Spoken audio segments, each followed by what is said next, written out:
আজকের নতুন একটা ব্লগে সবাইকে অনেক অনেক স্বাগত জানাই। তো চলো ব্লগটা শুরু করা।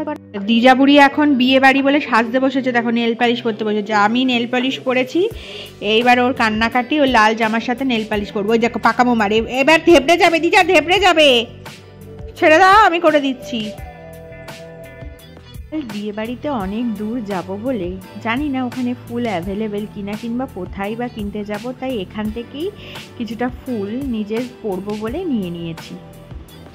বাড়িতে যাচ্ছি, মানে জেঠিদের ঘরে যাচ্ছি।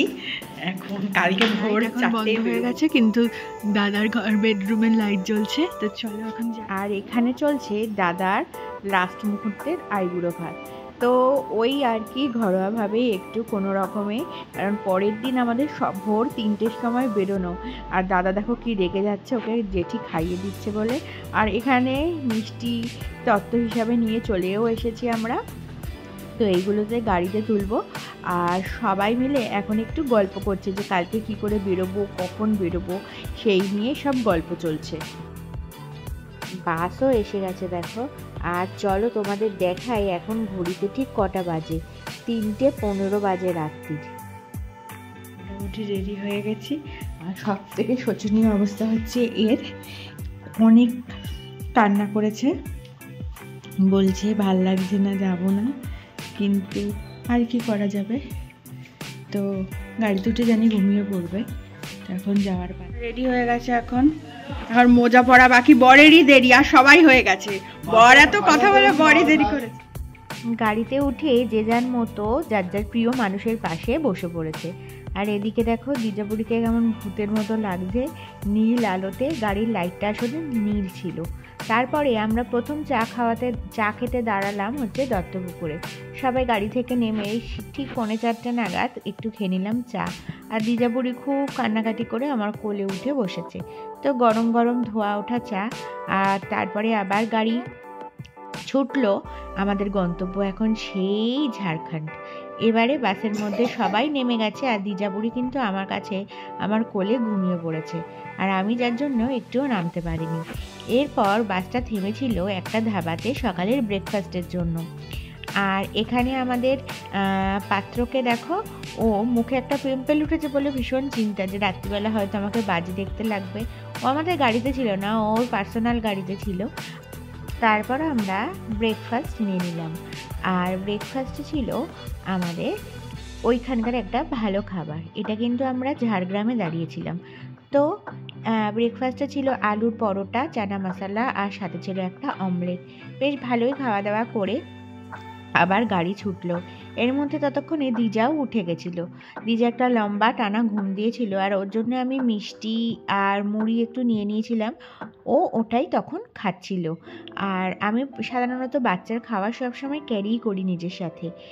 আর এই দেখো চারিদিকটা কতটাই না সুন্দর লাগছে দেখতে, সবুজে ঘেরা যেন এই শহরটা।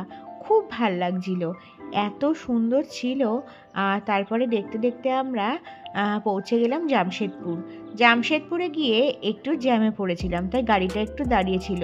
আর বেশ গরমও লাগছিল, কিন্তু জানো তো ওখানে টেম্পারেচারটা না অনেকটাই বেশি আমাদের এখান থেকে। আর তারপরে আমরা ঢুকে গেছিলাম আমাদের হোটেলটার নাম ছিল গঙ্গা রেজেন্সি। আর হোটেলটা ছিল একটি 3 স্টার হোটেল। আর হোটেলটা ছিল ভীষণ ভালো, খুব ভালো তাদের অ্যাম্বিয়েন্স এবং তাদের পরিষেবা, সমস্ত কিছু তুমি সেখানে অ্যাভেলেবেল পাবে। রুম ট্যুরটাও একটুখানি দেখে নাও, রুমের মধ্যে কী কী ফ্যাকাল্টি আমরা পেয়েছি। আর সত্যিই ভীষণ ভীষণ ভালো ছিল। দিজাপুরীর দেখো কি আনন্দই না। এবার আমরা রেডি হয়ে গেছি তিলক সেরিমনির জন্য। ওদের ফার্স্ট ছিল তিলক সেরিমনি, তো তার জন্যই আমরা এখন রেডি হয়ে গেছি। এখন আমরা উপরের কমিউনিটি হলটাতে যাব। আর এই ছিল ডেকোরেশনটা তিলক সেরিমনির। ওদের একটা রিচুয়াল আছে যেটার নাম হচ্ছে তিলক, যেখানে সমস্ত কিছু আমাদের যেমন আশীর্বাদ হয় সেরকমই ছেলেকে আশীর্বাদ করতে আসে, যেটার নাম ওদের ভাষায় তিলক। তো আমার বৌদি যে সে হচ্ছে নন বেঙ্গলি ব্রাইড, যার জন্য বিয়ের রিচুয়ালটাও আলাদা ছিল, বেশ ভালোও লেগেছিল আমাদের এরকম একটা বিয়েবাড়ি দেখতে। আর এটা ছিল আমরা যে হোটেলটায় ছিলাম সেই হোটেলটার কমিউনিটি হল, যেটা নাকি ভীষণ সুন্দর ডেকোরেশন করা হয়েছিল। আর পুরোটাই ছিল বাফেট লাঞ্চে ভরা, বিভিন্ন রকম মেনু ছিল, আর তার সাথে ছিল বিভিন্ন রকম মকটেল। আর দিজারও খুব ভালো লাগছিলো ওই মকটেলগুলো খেতে।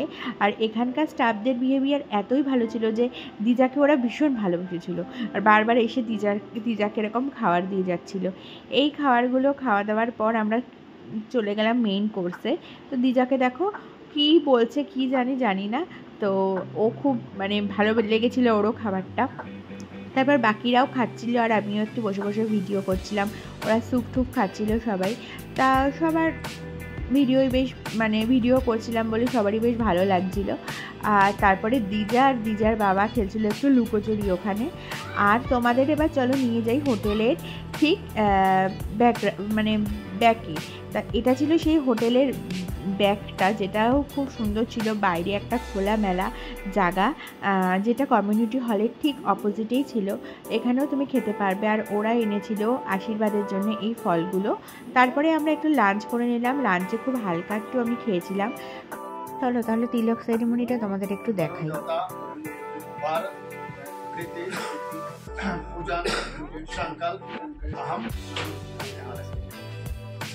তো তিলকের অনুষ্ঠান চলছে আর তারপরে হচ্ছে ওদের বিয়ের অনুষ্ঠান।